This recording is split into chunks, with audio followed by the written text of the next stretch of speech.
Mas a Bíblia diz que já ia tarde após o almoço. E de repente talvez um discípulo chega para Jesus e fala assim: Jesus, vamos dar um break, vamos parar um pouquinho para que a gente possa mandar essa multidão para casa, para que eles possam se alimentar e depois eles possam voltar para que o Senhor continue. Você consegue acreditar que aquela multidão estava presa ali e não ia embora porque Jesus estava forçando eles a estarem ali?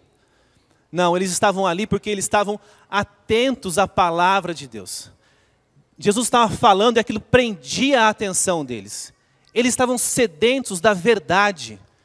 E eles então começam a estar perdendo a noção do tempo. Hoje aqui no Bosque não tem mais esse problema do culto terminar tarde, porque ainda tem a escola sabatina, então ninguém fica com fome no final do culto. Mas o culto também já foi mais tarde aqui. Imagine você que tem criança pequena, ou de repente conhece os pequenos, e o culto demorou. E de repente deu 15 para 1, talvez 1 hora, e o pastor continuava falando aqui. Como que ficam essas crianças, hein? É igual lá no tempo de Jesus. Eu não sei que hora, se era 2 horas da tarde, se era 2h30, se era 3 horas, eu não sei. Mas elas estavam famintas e elas queriam comer, queriam ir embora. E de repente um discípulo então diz assim, né, olha, vamos dar um tempo para eles para casa. Mas sabe qual foi a resposta de Jesus? Jesus disse assim, escuta, Felipe, por que você não arruma uma refeição ou um lanchinho para eles? E aí então, de repente, Felipe coloca a mão no bolso e não sei quanto que ele vai tirar. E de repente ele já pede para os outros apóstolos, você tem um dinheiro para a gente poder comprar um pão? E de repente eles fazem quase como se fosse uma vaquinha para poder conseguir um dinheiro ali. E de repente todo mundo viu que não tinha dinheiro. E aí então eles começam a ficar preocupados se eles não têm dinheiro. E aí Jesus chama Felipe, que morava naquela região da Galileia. Felipe, você não conhece aqui uma padaria que consegue fazer 5.000 pães numa única fornada? Felipe, você não conhece então uma loja de conveniência, quem sabe um Ipiranga, não sei, que consiga alimentar 5.000 pessoas ali? E Felipe não consegue. Não tem um restaurante, Felipe, que a gente possa levar as pessoas e de repente elas conseguem comer ali, essas 5.000 pessoas? E é interessante que a Bíblia fala assim, né? Quase 5.000 homens, que seja 4.990, não sei. Mas eram só os homens. E as crianças que estavam lá? E as mulheres que estavam lá? Então, de repente, Felipe faz um cálculo muito rápido na sua cabeça. Ele diz assim, olha, se são 200 denários, um denário naquela época é a moeda romana, do Império Romano, de prata. É uma moeda que valia um dia de trabalho de uma pessoa. E esse denário, se são 200, ele teria que trabalhar 200 dias. Aí Felipe fez a conta assim, olha, se nós contarmos 25 dias cada mês, eu tenho que trabalhar então quantos meses? 8 meses para poder conseguir alimentar essas pessoas. Ele, mas quanto que é o salário? Eu não sei, de repente tem alguns aqui que tem alguns salários muito altos, mas de repente tem um pessoal que tem um salário aí, talvez aqueles que trabalham na associação, assim, né? 5.000 reais por mês ali. E aí então eles conseguem de repente 5 vezes 8, quanto que dá? 40.000 reais. Se nós dividimos 40.000 por 5.000, quanto que dá? Ah, um lanchinho qualquer de 8 reais, imagina. O que é 8 reais para um lanchinho? Todo mundo consegue comprar um lanchinho com 8 reais. O problema é que eram 5.000 lanchinhos de 8 reais. E aí então Felipe fala que não tem jeito, não tem condição. E é interessante que ele usa a palavra assim, olha, Felipe falou para Jesus 2 palavras. Impossível, não consegue. Não tem jeito de repente você fazer alimentar essa multidão. Mas, nesse momento da história, aparece a figura mais importante, talvez, focada aqui, que é muito desapercebido por nós. Essa figura, talvez ele seja um discípulo de segundo escalão, não sei se existe isso.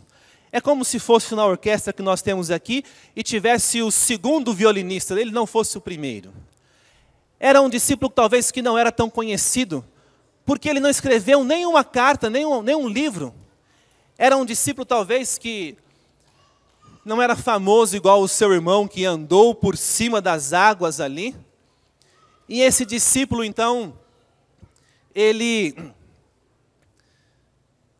tem uma característica fundamental.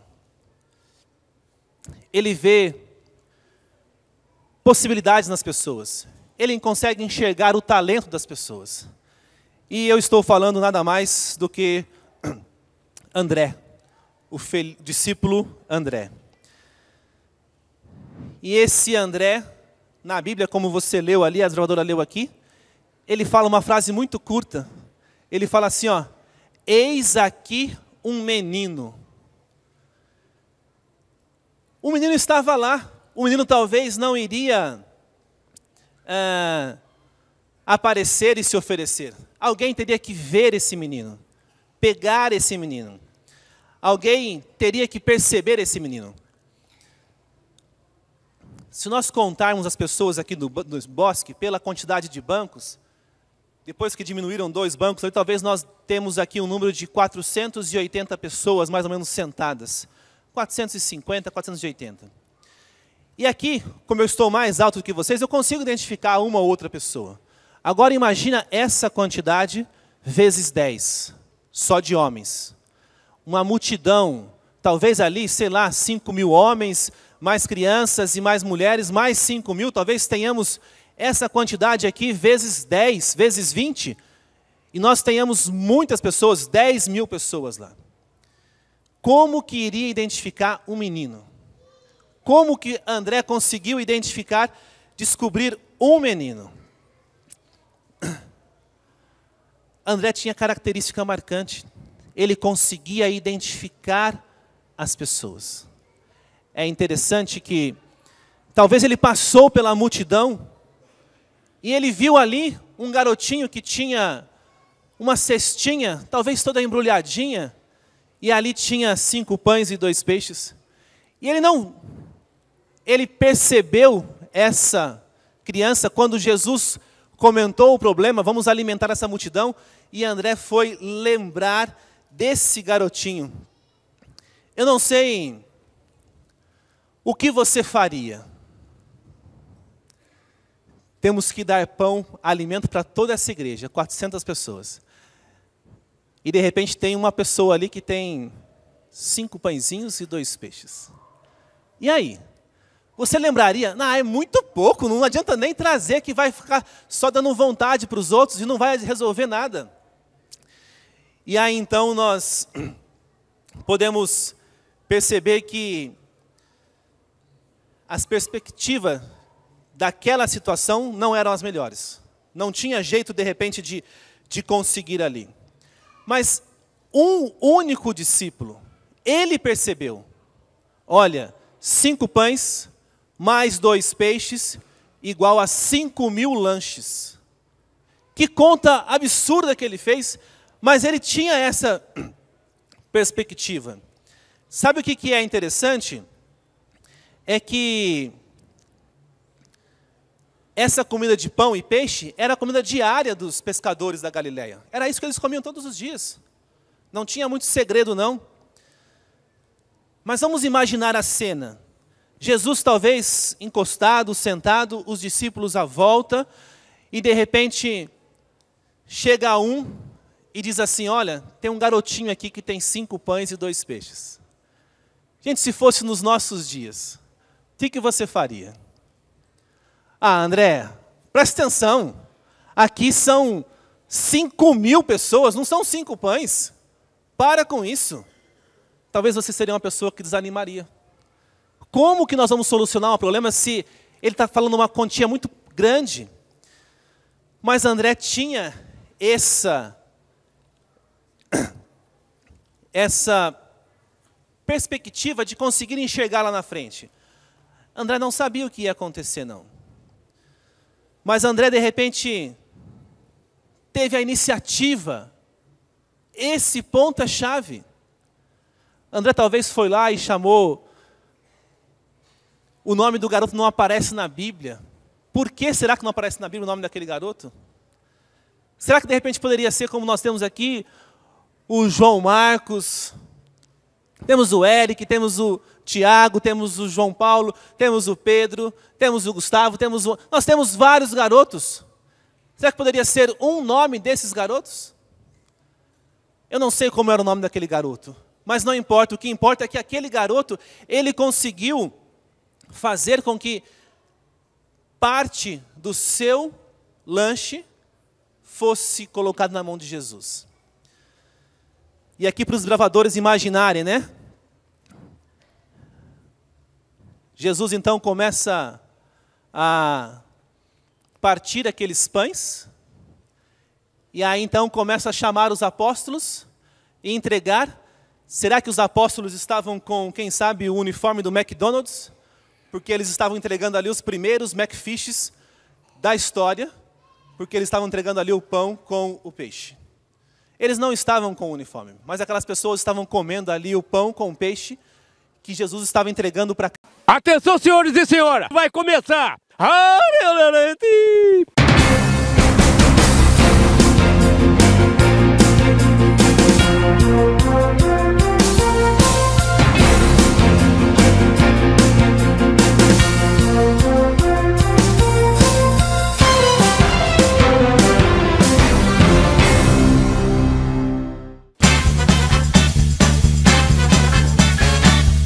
Não quero viver pensando no amanhã.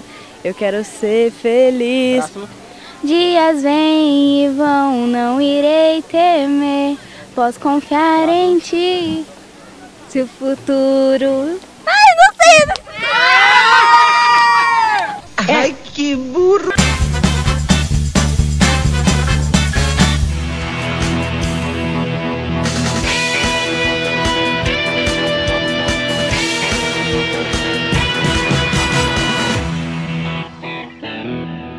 Boa noite, do Campuri Repórter de hoje nós vamos aprender um pouco mais sobre os desbravadores modernos. Onde vivem, como se orientam, como fazem suas atividades espirituais, acampamento ao ar livre, como funciona a vida de um clube de desbravadores moderno. Será que eles estão preparados para desenvolver atividades típicas de um clube de desbravadores? Vamos conferir agora com nossa reportagem especial.